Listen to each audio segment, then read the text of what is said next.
great week. I'm your host, Ariel Chanel, and I'm glad to be back with another episode. I hope you all had a great weekend. Did you get some rest? We got an extra hour to sleep yesterday. It was daylight savings.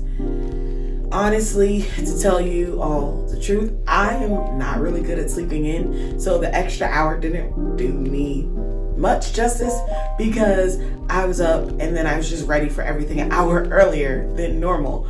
But still, to be able to have the option to sleep in was pretty nice. So I hope that you all got to take advantage of it. Really, I found that if you go to sleep at a decent time, that's what helps you out. But if you stay up and you're up past the time when the time changes, it doesn't really do anything. So that's just a little tip for those who are like, I don't really feel any change. Try going to sleep a little bit earlier and that might help. But I wanted to come and talk with you all today really, really briefly. I know my episodes aren't that long anyways, but this week, the thing that I'm grateful for is very simple. I am grateful for change.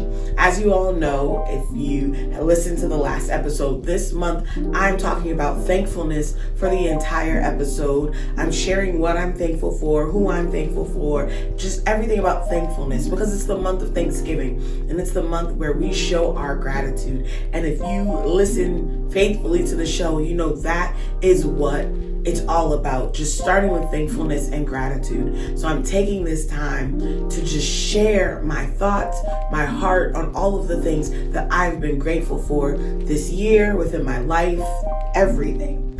And so I am thankful for change. That's what I'm thankful for this month.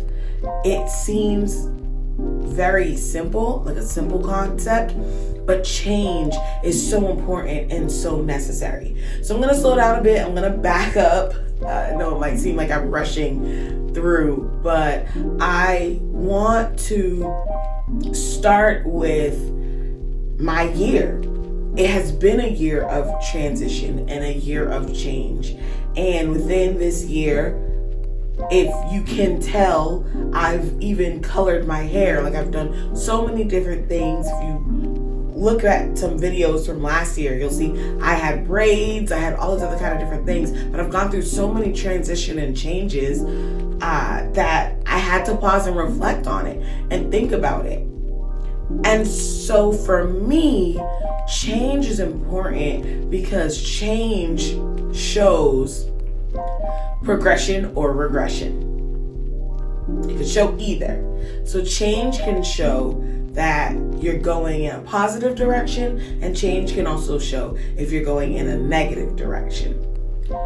Within this year, with the changes of my employment, with changes in my physical appearance, with changes in my mental health, a lot of different changes that I've been going through, I started to notice that if I pause and I look at all of the ways that I've changed in life, I will see that I really am living a rich and fulfilling life.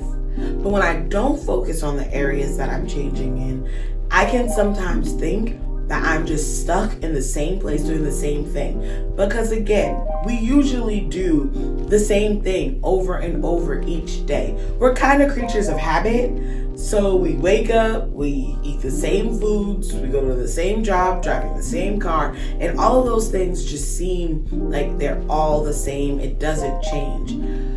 But when you pause and you look at the details and you look at the little things, you'll see that no, you're going a long way. You've grown.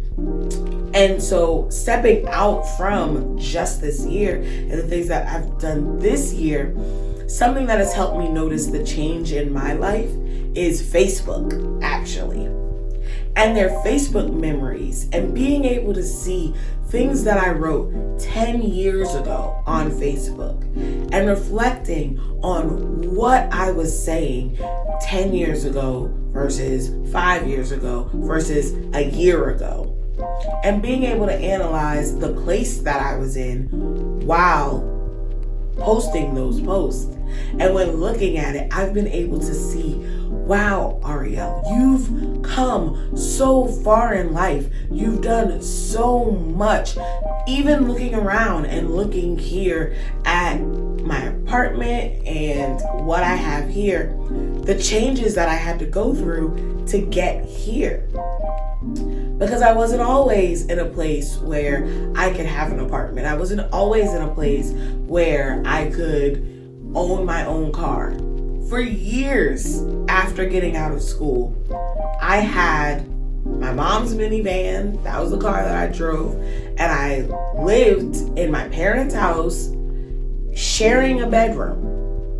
Full-grown adult, living in my parents' house, sharing a bedroom with a sibling.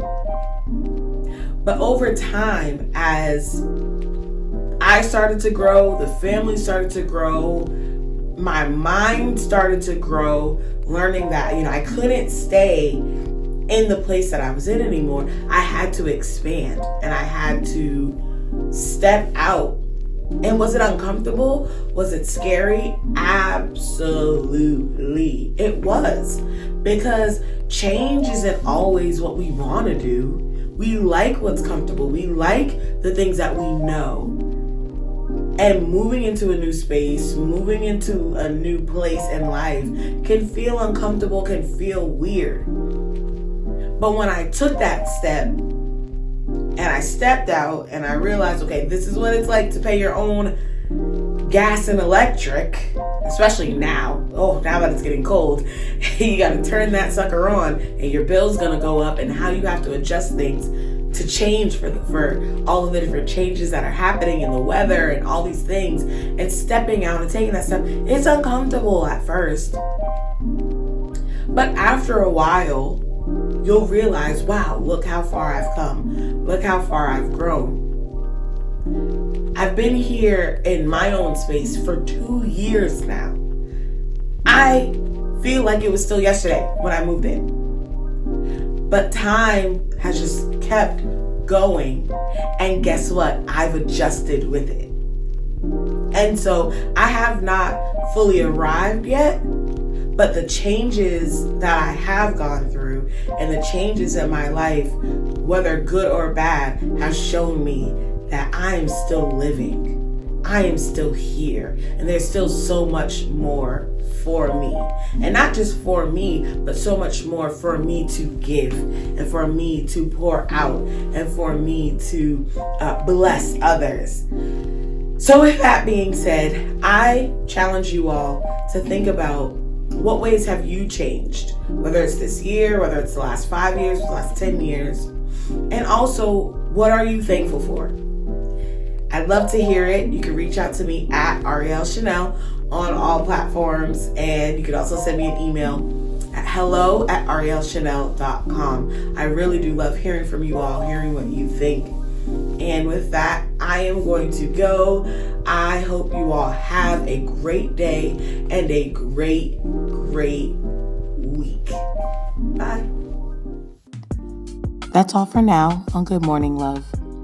You can continue talking with me on Instagram at Ariel Chanel or on Facebook at Ariel Chanel Music. Let me know what you think. And until next time, remember, always wake up with love.